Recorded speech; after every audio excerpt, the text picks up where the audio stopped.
अमन राधिकाची अनोखी प्रेमकथा.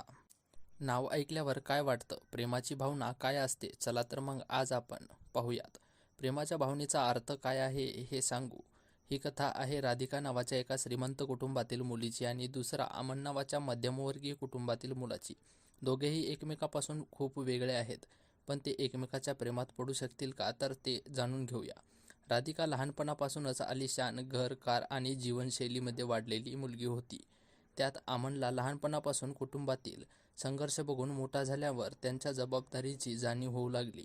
फारसे पैसे नसल्यामुळे त्याला फारसे लिहिता आणि वाचता येत नव्हते आणि सर्व काही असूनही राधिकाला लिहिता वाचण्याची इच्छा नसल्याने वाचता येत नव्हते. कालांतराने दोघेही आपापल्या जीवनशैलींचे मोठे झाले.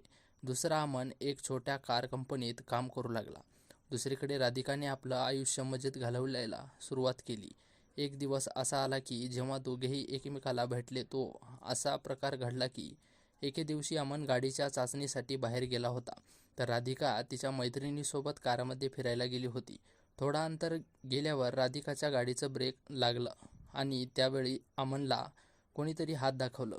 लिफ्ट मागत असल्यानं दिसलं. अमन गाडीच्या बाजूला उतरून राधिकाच्या दिशेने गेला. तेव्हा राधिकाने त्याच्याकडे बघितलं आणि विचारू लागली, थोड्या अंतरावर आम्ही सोडता येईल का? तिचे बोलणे ऐकून अमन शांतपणे गाडीच्या दिशेने गेला आणि गाडी तपासू लागला. ती कोणाला तरी विचारते आणि अमन उत्तर देत नाही हे पाहून राधिकाला आवडले नाही. अमन काही वेळाने कुणालाही काही न बोलता निघून जातो हे पाहून राधिकाला काहीच समजले नाही.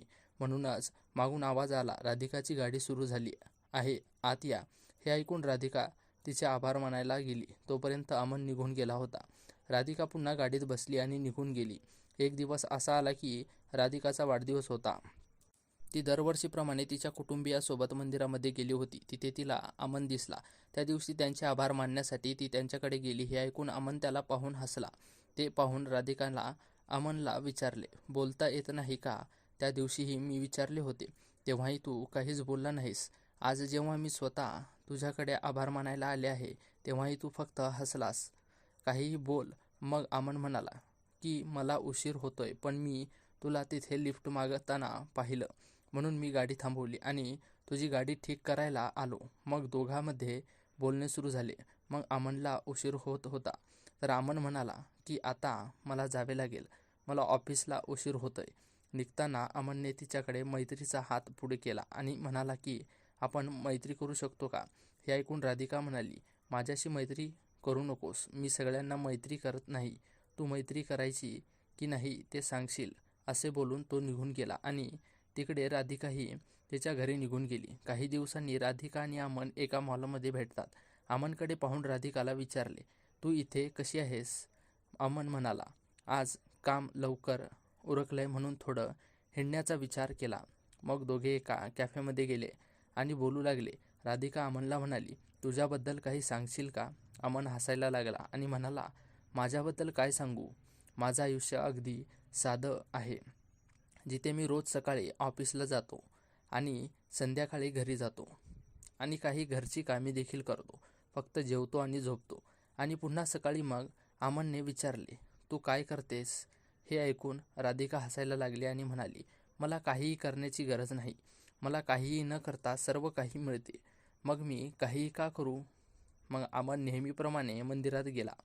तिथून आल्यावर तो शेतात गेला, जिथे लहान मुले खेळत देखील होती.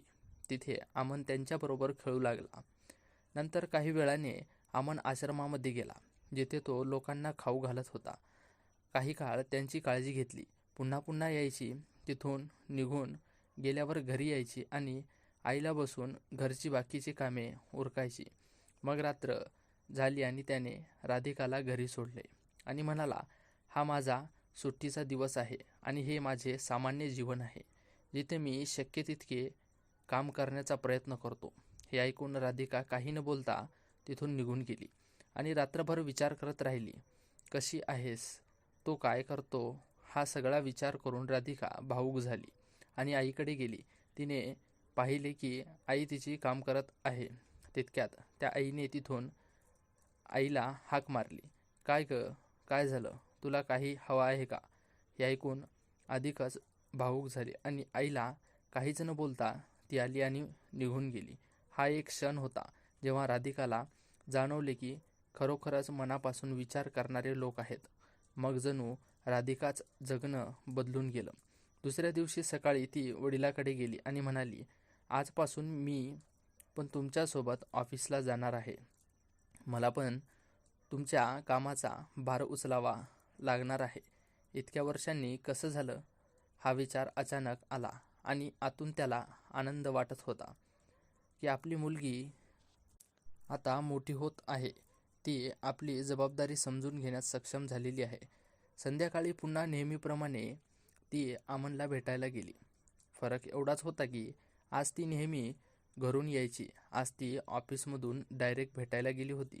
हे बघून अमन देखील खूप खुश झाला आणि राधिकाला विचारले, हे हृदयात घडते नाही का? हे ऐकून राधिका हसायला लागली आणि त्याची माफी मागताना पुन्हा त्याचे आभार मानले की त्यांच्यामुळे आज तिला स्वतःला ओळखता आले, तिचे आयुष्य काय आहे आणि तिला काय समजले. मग मी तुम्हाला पुढे काय सांगू? तुम्हाला समजले असेल की भविष्यात काय होणार आहे. प्रत्येक कथेप्रमाणे हे दोघेही शेवटी एकमेकांच्या प्रेमात पडले आणि दोघेही एकमेकांसोबत राहू लागले. अमनला एका जोडीदाराची गरज होती, जो त्याला समजून घेईल, त्यांच्यावर प्रेम करेल, आणि राधिकाला एका जबाबदारी व्यक्ती हवा होता, जी अमनने तिला दाखवली. निघताना एक गोष्ट सांगायला विसरलो. दोघेही एकमेकांना भेटले, बोलले, फिरले, एकत्र राहिले, पण आजपर्यंत दोघांनी एकमेकांना नाव विचारले नाही. ना अमनने कधी तुझे नाव विचारले, ना राधिकाने कधी अमनला त्यांचे नाव विचारले.